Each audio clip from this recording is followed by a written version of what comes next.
नमस्कार विद्यार्थियों, Rishikul online school में आप सभी का स्वागत है।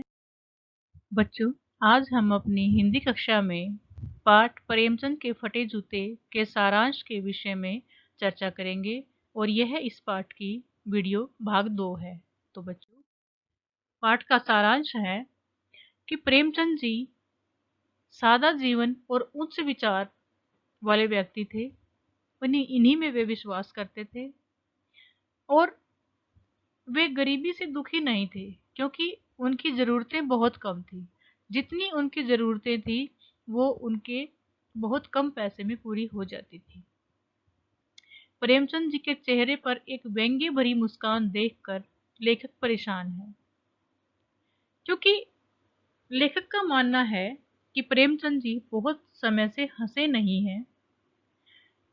उन्हें समाज में फैली बुराइयों की चिंता थी और इस परेशानी के कारण उनके होठों पर मुस्कान काफ़ी समय के बाद आज देखने को मिली है और वह इतनी नीचे दबी हुई थी कि जब तक होठों तक पूरी आई भी नहीं थी तो फोटोग्राफर ने उन्हें रेडी प्लीज कह दिया और उनका फोटो खींच दिया।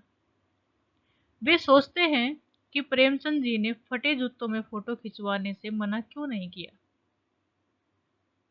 फिर उनके मन में दिमाग में एक बात आती है कि हो सकता है उनके ये फोटो खिंचवाने का जो आग्रह है उनकी पत्नी ने किया हो और वो अपने जूते और अपने कपड़ों को देखे बिना ही अपनी पत्नी के आग्रह को मना नहीं किया और उसके लिए तैयार हो, फोटो खिंचवाने के लिए तैयार हो गए।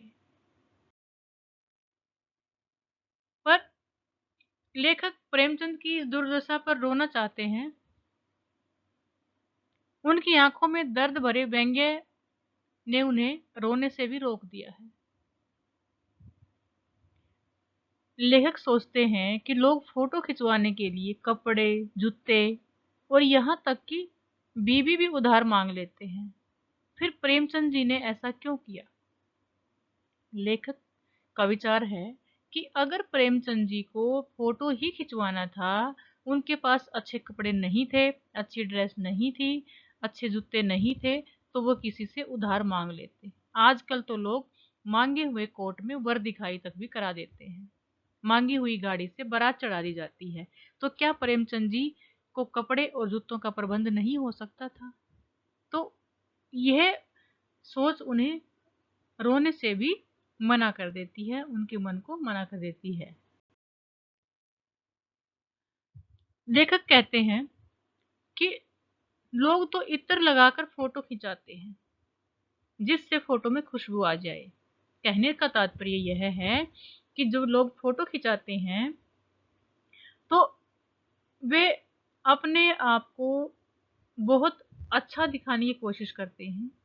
चाहे उनके अंदर लाखों कमियां हैं, पर उनको वो छिपा लेते हैं और अपने आप को सबसे अच्छा दिखने की तरीके से वो अपना फोटो खिंचाते हैं। और चाहे उसमें फोटो में खुशबू बेशक ना आए, पर फिर भी वो इत्र वगैरह लगाने का पूरा ध्यान रखते हैं। लेखक कहते हैं कि मेरा भी तो जूता फट गया है, किंतु वह ऊपर से तो ठीक है। मैं पर्दे का पूरी तरह से ध्यान रखता हूँ। मतलब मैं दुनिया के सामने अपनी कमियां नहीं जाने देता, इस बात का पूरा ध्यान रखता हूँ।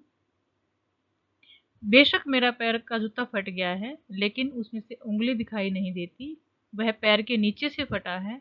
पैर को लाखों कष्ट हो जाएं, चाहे कंकड़ पे गिर के उसमें चोट लगे, चाहे मिट्टी में जाए, चाहे वो पत्थर से रगड़ खाए, चाहे उसमें खून आए, कुछ भी होए, लेकिन समाज के सामने मेरी जो कमजोरी है, मेरा फटा हुआ जूता है, वो नहीं जा सकता और मुझे इस चीज से संतोष है।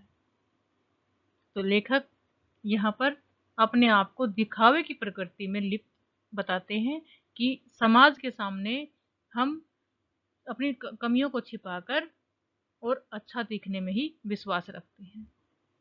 मैं अपनी उंगली को बाहर नहीं निकलने देता। लेखक कहते हैं कि मैं अपनी उंगली को बाहर नहीं निकलने देता और फोटो तो मैं बिल्कुल ना खिंचाता। चाहे मेरी बायोग्राफी बिना फोटो के छप जाती, पर मैं आपकी तरह फटे हुए जूतों में फ़ोटो नहीं खिंचवाती।